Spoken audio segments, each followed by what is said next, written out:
This video is a continuation of the video I started this morning, but I'm going to share with anybody watching this what golf course rash is, what they call the golf rash.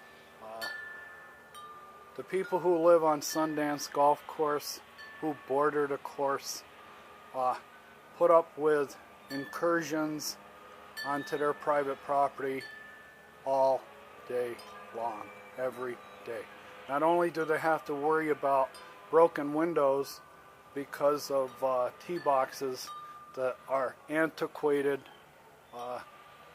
They might have worked 10 years ago when there were no houses out here. When there was no houses out here on any of these lots, the tee boxes and the length of the course and everything about the course, there was no penalty.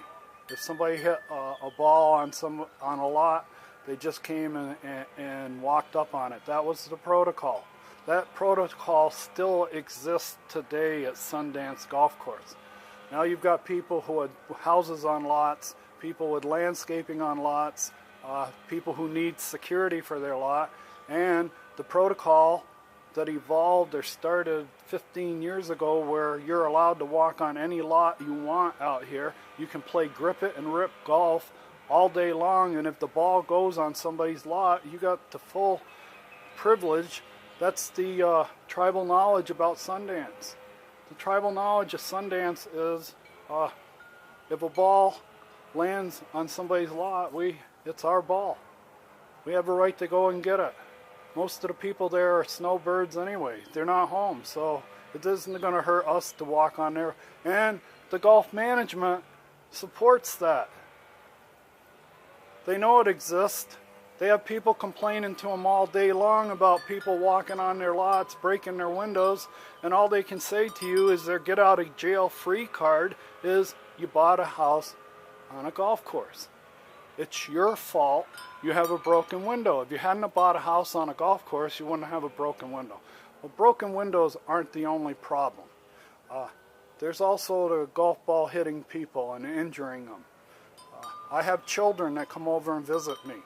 I spent a year and a half completely reworking my lot to make it drain correctly. I had to defeat a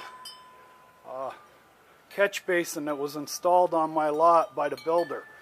I spent a year and a half. My house was muddy every day, reworking this lot. Well, when I got it all landscaped with new flowers and plants, the little girls in the family came out to visit. One was about 4, the other one was, say, 8, and they wanted to water these plants.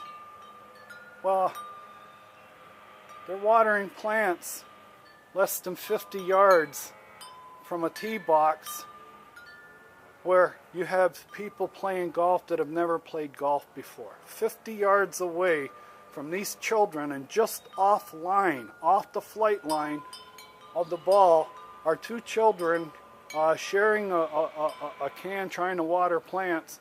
And if a kid, some bruiser comes up and cranks one off the toe of his club, he toes one off the head, that ball could travel probably in excess of 50, 60 miles an hour if he hit it hard enough.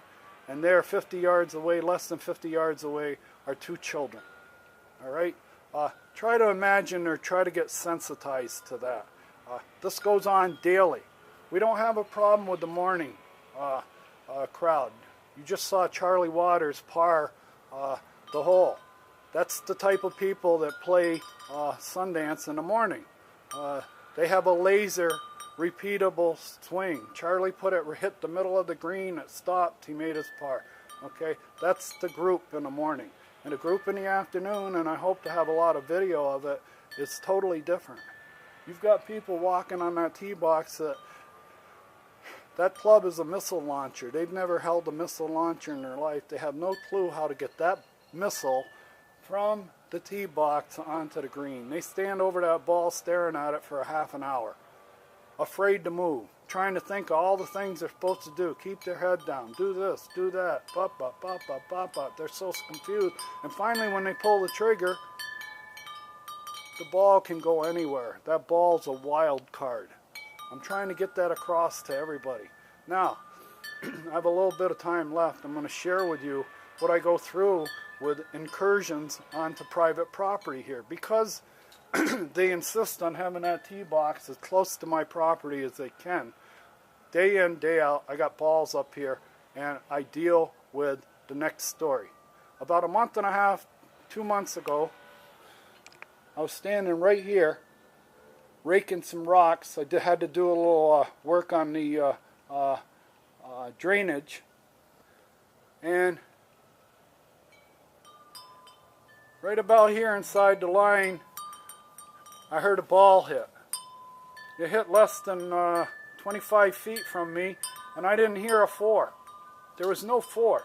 Nobody said anything. All of a sudden, bang, and I'm standing there. The ball came off one of these tees over here, and the next move, I had a shovel in my hand.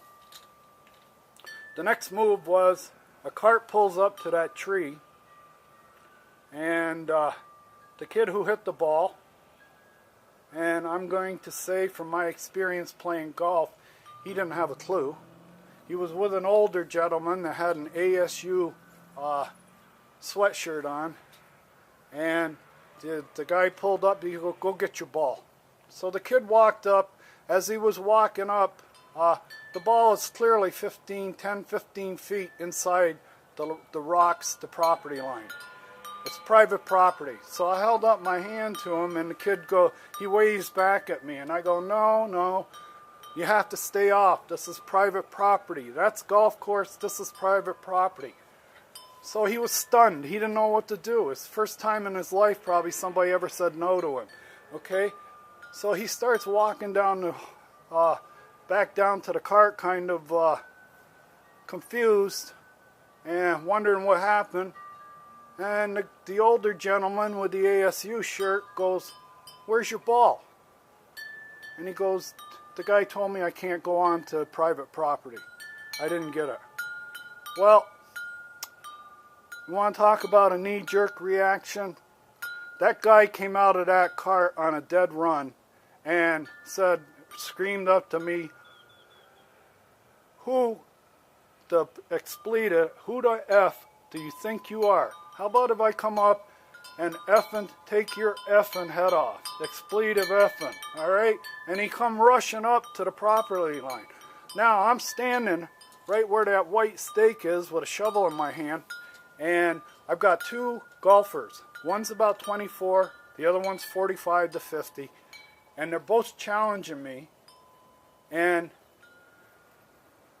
the kid jumps. Now the kid, when he has his friend with him, he starts taunting me. He jumps from one side of the rocks to the other about 3 times. And he starts taunting me, saying, "See, I can do this anytime I want. I can jump over on the private property and onto the golf course anytime I want." Well, anyway, it got down to where I thought I was ready for a fight. And this guy from with the ASU shirt, we were like 2 cats with our backs humped, okay, or 2 pit bulls ready to go at it. I had a shovel. I had 2 morons that thought that they could walk onto my property or anybody's property after a ball anytime they wanted. And I was ready. And finally I said to the guy, I said, "Man, you're a pretty tough nut." I said, "Where are you from? New York? East LA? Where are you from that you're so brave you're ready to fight me over a friggin' golf ball?" And the kid said, "Give me the perfect answer." He goes, "No, I was born and raised in Arizona." The perfect answer of the perfect golf culture. This is the golf culture, the grip and rip golf culture, and we can walk on anybody's property we want.